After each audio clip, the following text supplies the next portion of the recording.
ಪ್ರವಾಸಿಗರ ಸ್ವರ್ಗ ಕೇರಳ ಅಕ್ಷರಶಃ ರುದ್ರಭೂಮಿಯಾಗಿರುವಂಥದ್ದು. ಸಾವು ನೋವಿನ ಪ್ರಕರಣಗಳು ಕೂಡ ಕ್ಷಣದಿಂದ ಕ್ಷಣಕ್ಕೆ ಜಾಸ್ತಿ ಆಗ್ತಾ ಇದೆ. ಪುತ್ತುಮಲದ ಕಲ್ಲಾಡಿಯಲ್ಲಿ ಮೃತದೇಹಗಳ ಅಂತ್ಯ ಸಂಸ್ಕಾರವನ್ನು ನೆರವೇರಿಸಲಾಗಿದೆ.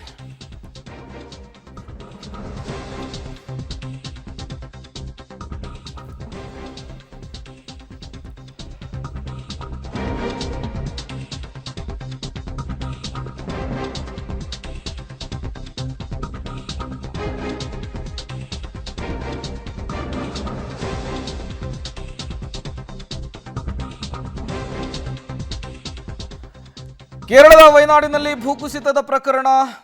ಪುತ್ತುಮಲದ ಕಲ್ಲಾಡಿಯಲ್ಲಿ ಮೃತದೇಹಗಳ ಅಂತ್ಯ ಸಂಸ್ಕಾರವಾಗಿದೆ. ಕೇರಳದ ಪುತ್ತುಮಲದ ಕಲ್ಯಾಡಿಯಲ್ಲಿ ಸಾಮೂಹಿಕ ಅಂತ್ಯ ಸಂಸ್ಕಾರವಾಗಿರುವಂತಹದ್ದು. ಸಾಮೂಹಿಕ ಅಂತ್ಯ ಸಂಸ್ಕಾರ ಮಾಡಿದ್ದಾರೆ ರಕ್ಷಣಾ ಸಿಬ್ಬಂದಿಗಳು.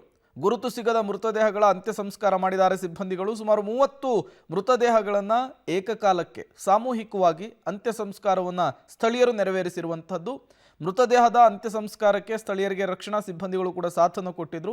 ಅಂತ್ಯ ಸಂಸ್ಕಾರಕ್ಕೆ 60 ಸೆಂಟ್ ಜಾಗವನ್ನು ಹ್ಯಾರಿಸ್ ಮಲಯಾಳಿ ಅನ್ನೋರು ಕೊಟ್ಟಿದ್ದಾರೆ. ಅದೇ ಜಾಗದಲ್ಲಿಯೇ ಯಾರು ಬಾಡಿಯನ್ನು ಐಡೆಂಟಿಫೈ ಮಾಡಲಿಲ್ವೋ, ಇವರು ನಮ್ಮವರು ಅಂಥೇಳಿ ಯಾರು ಗುರುತು ಹಿಡಿಲಿಲ್ವೋ ಅಂತಹ ಮೃತದೇಹಗಳನ್ನು ಅಂತ್ಯಕ್ರಿಯೆ ನಡೆಸಿರುವಂಥದ್ದು. ಅದರ ವಿಜುವಲ್ಸನ್ನು ಒಂದು ಕಡೆ ನೀವು ಗಮನಿಸ್ತಾ ಇದ್ರಿ. ಮತ್ತೊಂದು ಕಡೆ ಸದ್ಯಕ್ಕೆ ಕೇರಳದ ವಯನಾಡಿನ ಪರಿಸ್ಥಿತಿ ಹೇಗಿದೆ ಅನ್ನೋದನ್ನು ಕೂಡ ಗಮನಿಸ್ತಾ ಇದೆ.